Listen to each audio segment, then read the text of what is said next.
And so there it is. The story of Horston. Grey Warden started off life as a castless dwarf in Dust Town. Rose up past his joining, recruited a band of followers and slayed the Darkspawn and the Archdemon. And then one particular lady, an enigma by the name of Morrigan, the crowds outside are getting restless, played on his mind. Saved his life, she did. The life of the Grey Wardens at the final battle by bearing a child. Swanned off into the night. But Horston can't get her out of his mind, and thus he's going forth into the big wide world to find her. Will he be successful? Who knows? I'm ready. My quest awaits. Castus Morrigan. Right. I'll take you there now. Follow me. In the months that followed his coronation, Alistair proved to be a popular king, if largely unwilling to involve himself in matters of governing. He travelled often, making appearances in towns throughout Ferelden to the great delight of the commoners. They referred to him as a king with the common touch, even if a few knew it was a simple aversion to life at court.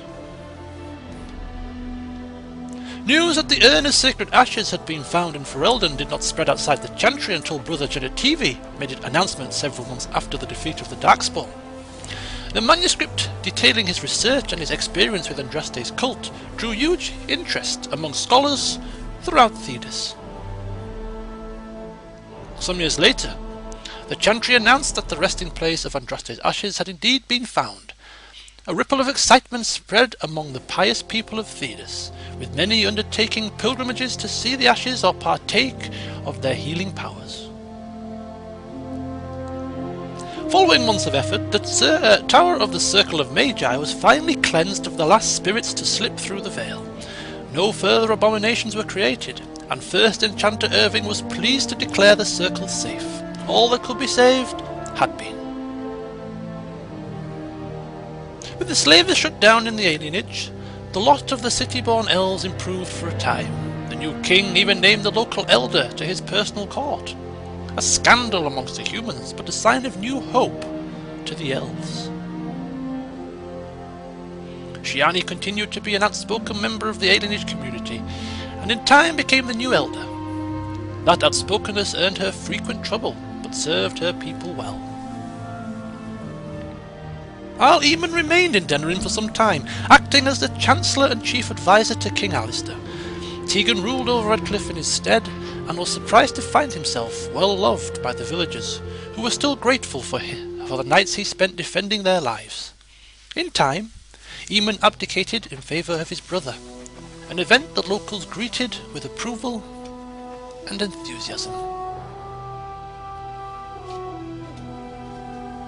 The Dalish elves prospered after the siege of Denerim, having earned much respect for their part in the battle. For once, human lands welcomed the wandering folk. In time, many of the Dalish clans moved to the new land provided for them in the south, near Ostagar. Wary of their human neighbours, however, tensions soon rose again, and only Keeper Lanaya's leadership kept peace alive. In Orzammar, King Balin quickly proved himself a reformer. Trade with the surface lands increased, and caste restrictions were loosened. The casteless were permitted to take arms against the Darkspawn in exchange for new freedoms.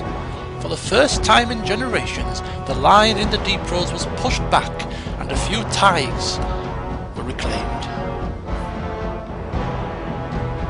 Balin's reforms quickly found him enemies within the warrior and noble castes. However, and after several assassination attempts, the assembly was dissolved.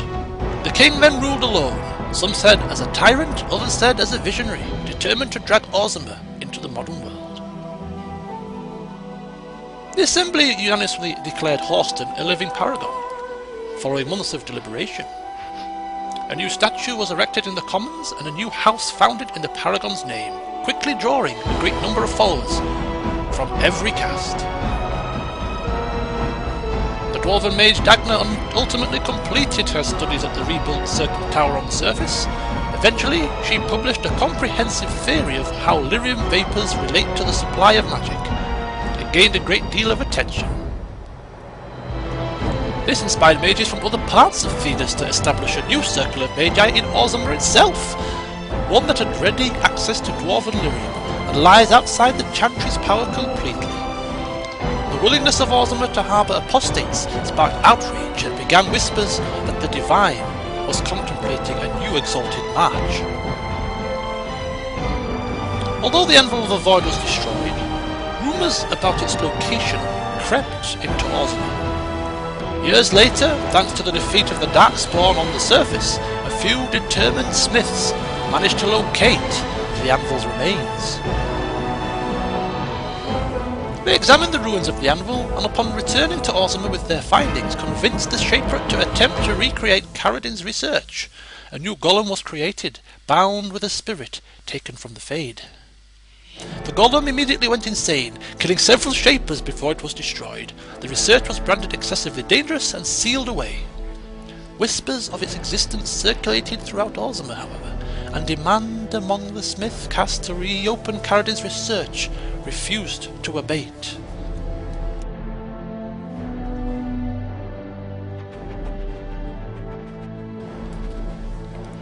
As good as her word, Morrigan disappeared once the Archdemon was slain. Someone of Morrigan's description was seen travelling alone months later, heading west through the Frostback Mountains, and she may even have had been with child. There was no word of her after that. With Flemeth dead, or at least gone, the chances of tracking her down were slim indeed.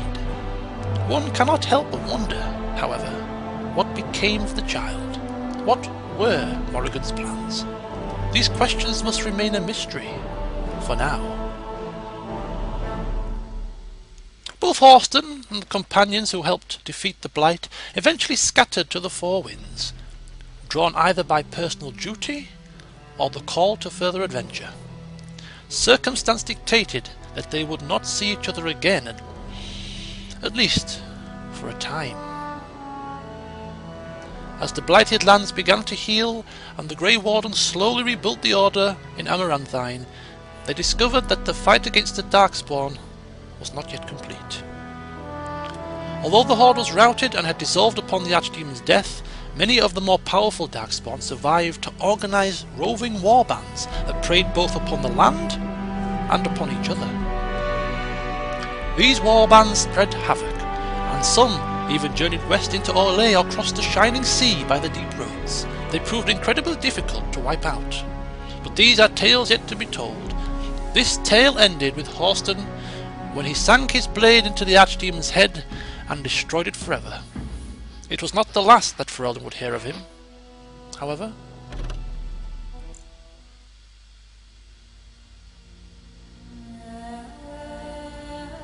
And there she blows.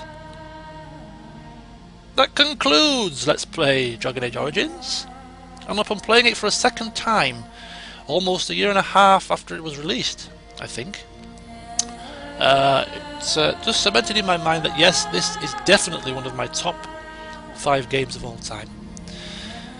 It's a slight shame I couldn't finish it before Dragon Age 2 came out, but hey, a day late, I'm sure you can forgive me for that. I hope you've enjoyed it. I've enjoyed playing it, and I'm going to enjoy playing Dragon Age 2 just as much, I feel. So from me, it's been fun, and as usual, I'll see you soon.